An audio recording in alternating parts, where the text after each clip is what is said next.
Bonjour, alors aujourd'hui présentation de deux maquettes de robots transformables Diaclone au 1/60e. Donc voilà, ce sont vraiment des antiquités puisque ces maquettes étaient proposées par CJ Revel en 1985, peut-être même 1984, on verra ça tout à l'heure.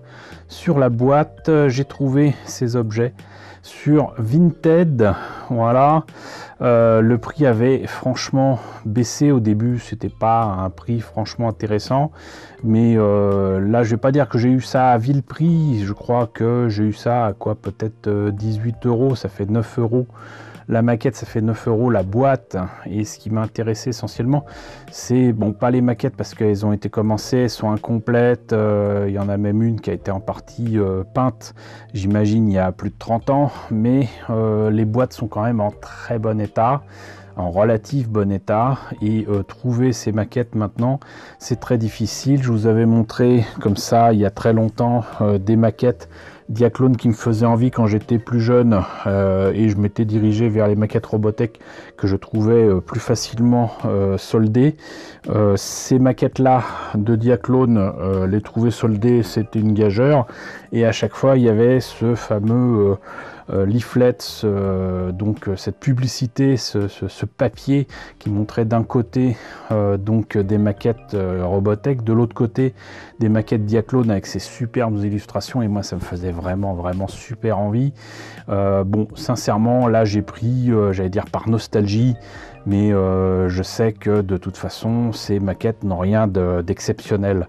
Quoi qu'il en soit, donc observez, admirer, j'allais dire, ces images, franchement, voilà, le F1 robot, voilà, on peut dire quoi que ce soit comment dirais-je, du méca design, mais franchement, cette illustration, elle est magnifique, et vous voyez donc un personnage qui pilote cette soi-disant F1, il se trouve que le pilote, il est vraiment dedans, sauf qu'il n'a pas une tête humaine, et qu'est-ce que ça donne du coup au niveau de la date? J'ai bien fait de regarder, parce que c'est rigolo, ils ont mis un autocollant pour dire que c'était donc par Takara 74-80, parce qu'effectivement avec les Microman et tout ça c'est début 74 et 80, c'est plutôt pour Diaclone, et donc là ils ont mis bel et bien 1984 les amis, 1984, ce qui nous fait quand même du 38 ans d'âge.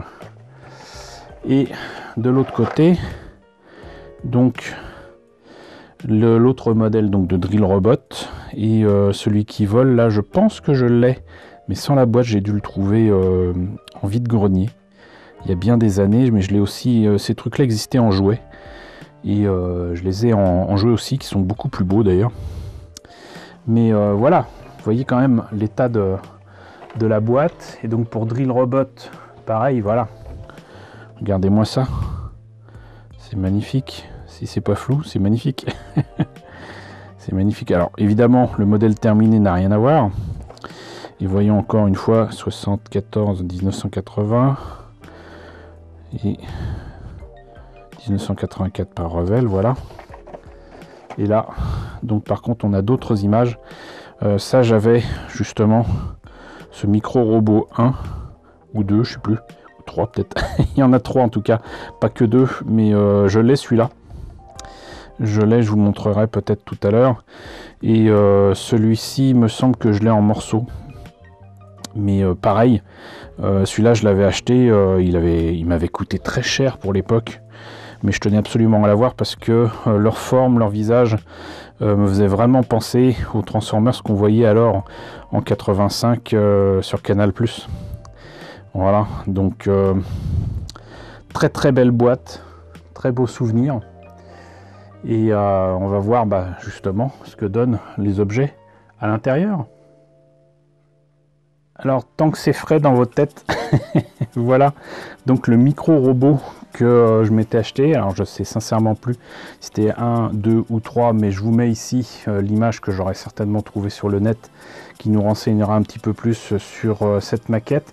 Alors désolé pour les couleurs criardes avec du rouge, du vert, du marron, du doré. J'avais peint ça avec ce que j'avais sous la main à l'époque, Et franchement, le résultat est pas génial. J'aurais dû m'en tenir aux couleurs qui étaient proposées sur la boîte. Mais bon. Donc voilà, j'ai dû recoller certaines pièces parce que... Ouais, bah, d'ailleurs, il me manque une pièce là. Ça, c'est pas cool. Ça, c'est pas cool du tout. Mais voilà ce que ça donne. Et c'était supposé être transformable. Et là aussi, je vais pas trop toucher parce qu'encore une fois, j'ai recollé des pièces. Mais vous voyez, ça faisait comme ça. Et du coup, on remontait cette pièce ici.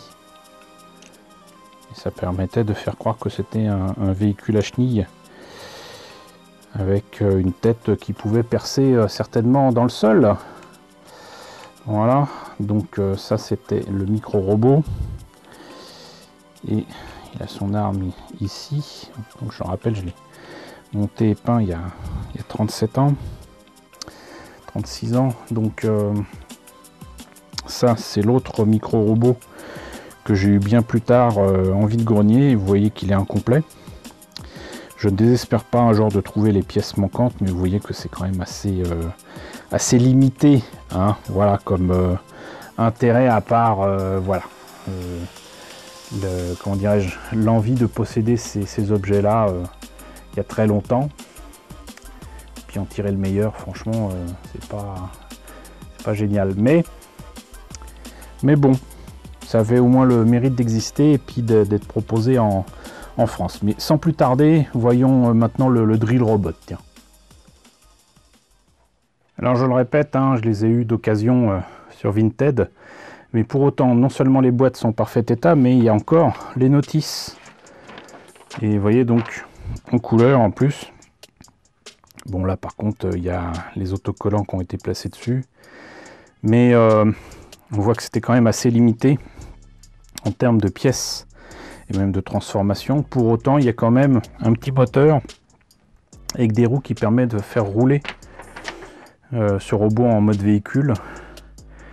Et même si pour les micro-robots il y avait des vis, là plutôt que des vis c'était des espèces de clous en plastique, on va dire, qui permettaient de tenir l'ensemble. Mais vous voyez qu'il y avait bel et bien donc le petit personnage avec.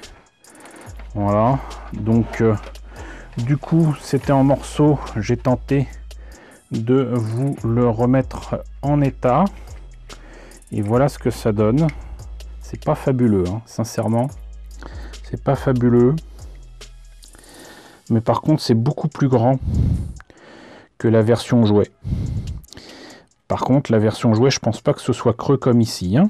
Voilà, donc vous voyez que les jambes et les bras c'est limité à leur plus simple expression. Il y a quand même donc, je le disais, le moteur, je pense pas qu'il soit encore utilisable. D'ailleurs, il y a un des pneus qui tient plus. Et normalement, là, on est supposé remonter ça avec une clé qui n'est plus avec la maquette. Il manque beaucoup de pièces à celui-là. Il manque tellement de pièces que il manque en fait un bras, deux jambes. Voilà, mais il y avait bel et bien donc un personnage avec personnage qui était manquant malheureusement dans les jouets Diaclone qui étaient proposés par CJ Arbois en 84-85 en France, avant qu'il se retrouve, comment dirais-je, un peu coincé avec les droits achetés par Hasbro. Et donc la gamme Diaclone n'a pas duré bien longtemps en France. Et c'est bien dommage. Quoi qu'il en soit, donc ça c'était le drill robot. Je vous propose de voir maintenant ce que donne le F1 robot.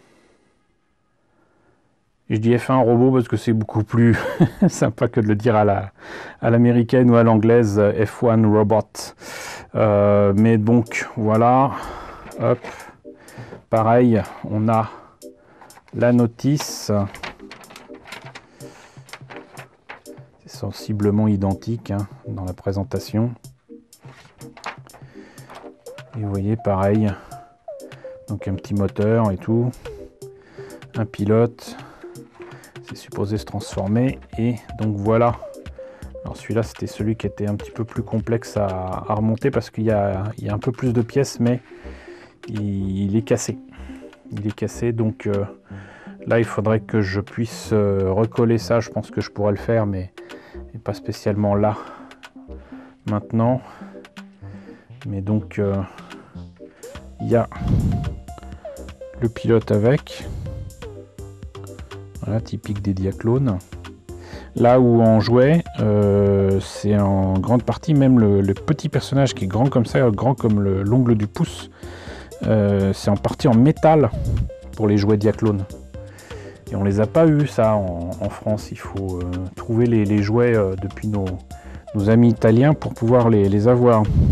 Et donc la clé, vous voyez, ça se met là. On va voir d'ailleurs si ça fonctionne, en espérant que je ne mette pas tout en l'air. Et bah écoutez, ça fonctionne, hein. Ça fonctionne. Voilà. Pour un truc de plus de 30 ans. Et donc c'est supposé se transformer en véhicule. Mais sincèrement, que ce soit la qualité du plastique ou quoi, on dirait un jouet pirate, alors que ça ne l'est pas.